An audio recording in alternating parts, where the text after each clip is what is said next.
पीएनपीएस CRT शासन प्रशासन की लापरवाहियों की वजह से अभ्यर्थियों के मन में संशय है कि यूपी टेट की परीक्षा इस वर्ष हो पाएगी या नहीं। इसी के बीच पीएनपी के द्वारा यूपी टेट की परीक्षा के संदर्भ में क्या कुछ कदम उठाए जा रहे हैं, इसे आपको जानना बेहद जरूरी है। साथ ही बात करेंगे शिक्षक भर्ती को लेकर के अभ्यर्थियों के द्वारा किए जा रहे संघर्ष के बारे में। राष्ट्रीय शिक्षा नीति 2020 जो कि परिषदीय प्राथमिक और उच्च प्राथमिक विद्यालयों में लागू की जा रही है, इसके बारे में भी हम लोग विस्तारपूर्वक चर्चा करने वाले हैं। डीएलएड 2019 बैच के स्क्रूटनी रिजल्ट, साथ ही तृतीय सेमेस्टर प्रमोट अपडेट और चतुर्थ सेमेस्टर परीक्षा के बारे में इस वीडियो में डिटेल में चर्चा होगी और शिक्षा जगत से जुड़े कुछ तमाम प्रमुख खबरों को भी हम लोग देखने वाले हैं। तो अंत तक जरूर बने रहिएगा इस वीडियो के साथ, बिना किसी पार्ट को स्किप किए हुए।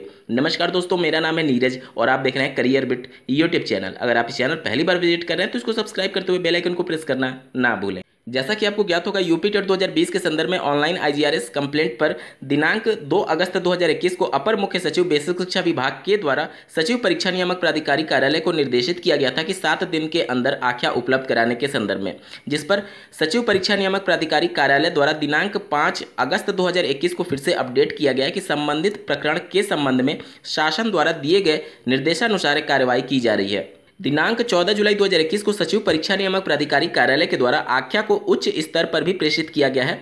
आप 5वें नंबर पॉइंट पर देख पा रहे होंगे।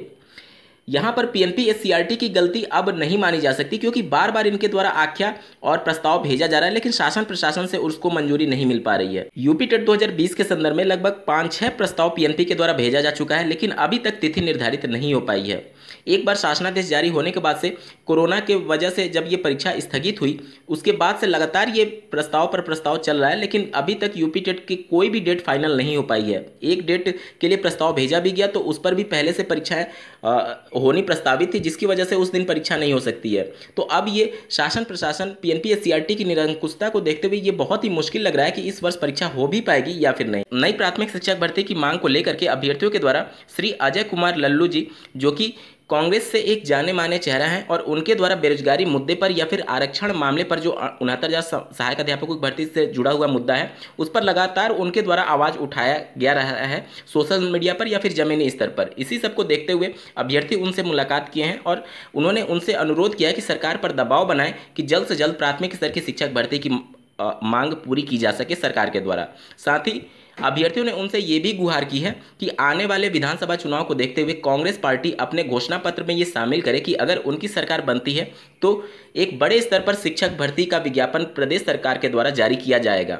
इस पर उनके द्वारा सहमति जताई गई है और कांग्रेस अपने घोषणा पत्र में उत्तर प्रदेश में ये जरूर मेंशन करेगा कि अगले वर्ष अगर इनकी सरकार बनती है तो प्राथमिक शिक्षक भर्ती का विज्ञापन जल्द जारी किया जाएगा, ऐसा उनके द्वारा आश्वासन दिया गया है अभ्यर्थियों को। शिक्षक भर्ती मांग पर अब प्रदेश की वर्तमान सरकार और अन्य विपक्षी पार्टियों के द्वारा पूरी तरीके से राजनीति प्रारंभ हो चुकी है।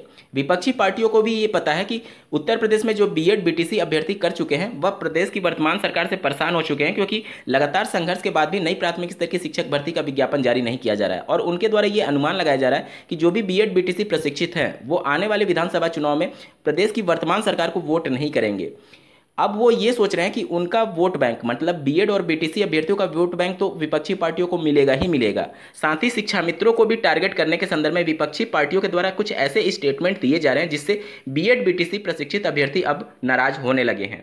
यहाँ पर सपा सरकार के द्वारा बार बार ये स्टेटमेंट दिया जा रहा है, जो उनके नेता हैं उनके द्वारा ये कहा जा रहा है कि अगर उनकी सरकार बनती है तो यहाँ पर शिक्षा मित्रों को फिर से सहायक अध्यापक बनाया जाएगा, यानी परमानेंट किया जाएगा। 2014 में भी सपा की उस समय की तत्कालीन सरकार ने इसी प्रकार का प्रयास किया था और ऐसे शिक्षा मित्र जो कि टेट क्वालिफाई नहीं भी थे उनको भी परमानेंट करने के संदर्भ में यहाँ पर शासनादेश जारी किया गया था, जिस पर माननीय सुप्रीम कोर्ट ने वर्ष 2017 में रोक लगा दी थी। तो अब जब सुप्रीम कोर्ट के द्वारा इस पर फैसला हो चुका है तो फिर इस प्रकार के स्टेटमेंट देने का क्या कुछ मतलब बनता है, ये समझ से परे है। ये सिर्फ शिक्षा मित्रों को भ्रमित किया जा रहा है और उनको गुमराह किया जा रहा है परमानेंट के नाम पर उनका वोट बैंक लेने के संदर्भ में। दैनिक जागरण में भी इसी प्रकार का एक न्यूज प्रकाशित हुआ था, आप स्क्रीन पर देख पा रहे होंगे। सरकार बनते ही शिक्षा मित्र होंगे सहायक अध्यापक, और ये पूर्व मंत्री जी के द्वारा ऐसा बयान दिया गया है जो कि समाजवादी पार्टी से संबंधित है। इसी प्रकार से एक और सपा के मंत्री के द्वारा दिए गए बयान को आप स्क्रीन पर देख पा रहे होंगे। सपा सरकार बनते ही 12 घंटे के अंदर शिक्षा मित्र बनेंगे सहायक अध्यापक, और आगे लिखा है आदरणीय अखिलेश यादव जी। अगर कोई मंत्री ऐसा स्टेटमेंट देता है, और एक दो नहीं बल्कि कई मंत्रियों के द्वारा ऐसा स्टेटमेंट दिया गया, तो ये समझ लीजिए कि शीर्ष जो पावर है, मतलब जो अध्यक्ष हैं, उनके द्वारा ही ऐसी बातें कही गई होंगी, तभी अन्य मंत्रियों के द्वारा ऐसी बातें निकल करके प्रकाश में आ रही हैं। सरकार कोई भी हो, बेरोजगारी मुद्दे पर वह सिर्फ वोट बैंक की राजनीति ही कर रही है। इस समय उत्तर प्रदेश में।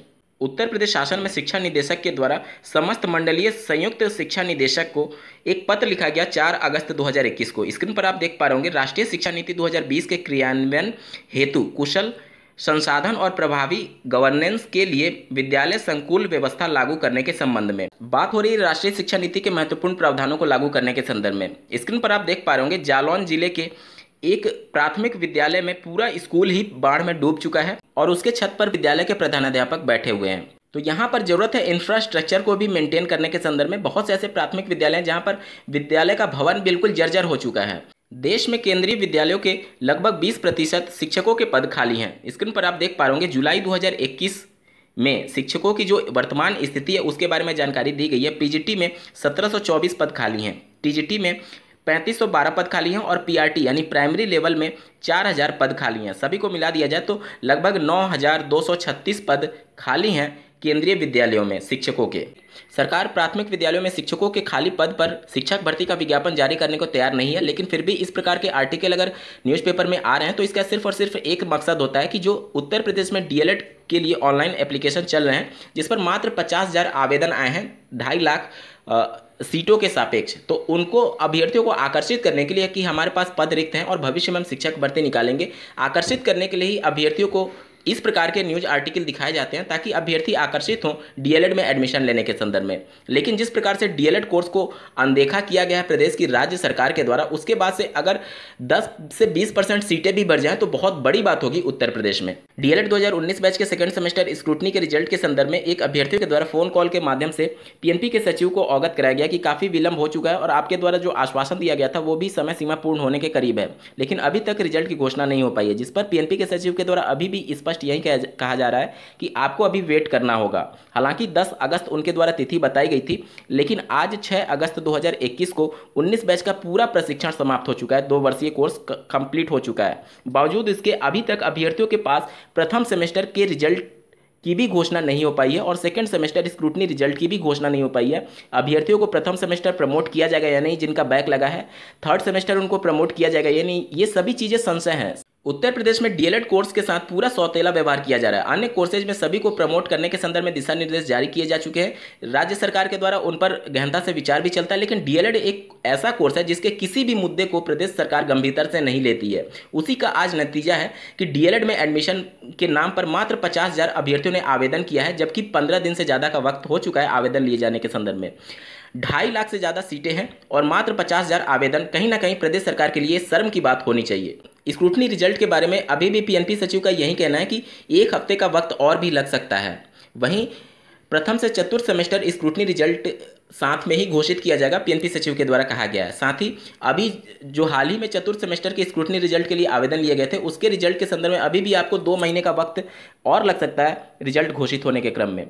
साथ ही बात करेंगे तृतीय सेमेस्टर प्रमोट मुद्दे पर भी अभी भी पीएनपी सचिव का यही कहना है कि वह सरकार के दिशा निर्देशों का वेट कर रहे हैं। सरकार पूरी तरीके से चुनाव में बिजी है, ना तो उसका ध्यान यूपी टेट पर और ना ही डीएलएड प्रमोट मुद्दे पर है। चतुर्थ सेमेस्टर की परीक्षा पर भी इन सबका पूरा प्रभाव पड़ने वाला है, क्योंकि जितना लेट इधर होगा उतना लेट उधर भी होगा परीक्षा में लेकर के। हालांकि पीएनपी के नए सचिव के द्वारा ये आश्वासन जरूर दिया जा रहा है कि सितंबर के दूसरे सप्ताह में परीक्षा करा ली जाएगी, लेकिन इतनी लापरवाहियों के बावजूद ऐसा कहीं से भी नहीं लग रहा कि सितंबर के द्वितीय सप्ताह में परीक्षा हो पाना संभव होगा।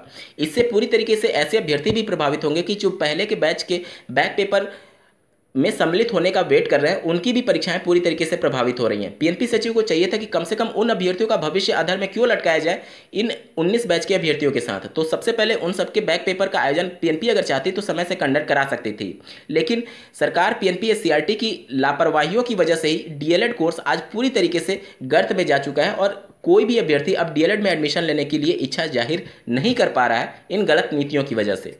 बीएड प्रवेश परीक्षा आज दिनांक 6 अगस्त को हो रही है। इस परीक्षा में कुल 5,91,305 अभ्यर्थियों ने आवेदन किया था। प्रदेश सरकार ने यह निर्णय लिया है कि अब सभी ग्राम पंचायतों में 2 जनसेवा केंद्र खोले जाएंगे।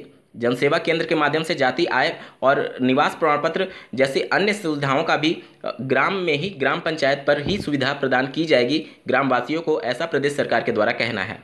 अमेरिका के एक वरिष्ठ संक्रामक रोग विशेषज्ञ के द्वारा ये दावा किया गया कि भारत में जो कोरोना का डेल्टा का नया वेरिएंट मिला है उससे बहुत ज़्यादा तबाही मच सकता है। इन सबको देखते हुए अभी आईआईटी कानपुर के द्वारा विशेषज्ञों के द्वारा पहले ही ये आशंका जताई गई थी कि थर्ड वेव बहुत जल्द आने वाला है और इससे 1 लाख से 1.25 लाख प्रतिदिन केसेस मिलने लगेंगे। तो इन सब के बाद से उत्तर प्रदेश में जो भी प्रतियोगी परीक्षाएं प्रस्तावित हैं उस पर फिर से एक बार ग्रहण लग सकता है, इन सबको देखते हुए। आज के वीडियो में बस इतना ही। ऐसे ही महत्वपूर्ण अपडेट्स के लिए इस चैनल को सब्सक्राइब करना ना भूलें। इस वीडियो को देखने के लिए आपका बहुत बहुत धन्यवाद। भगवान करे आपका दिन शुभ।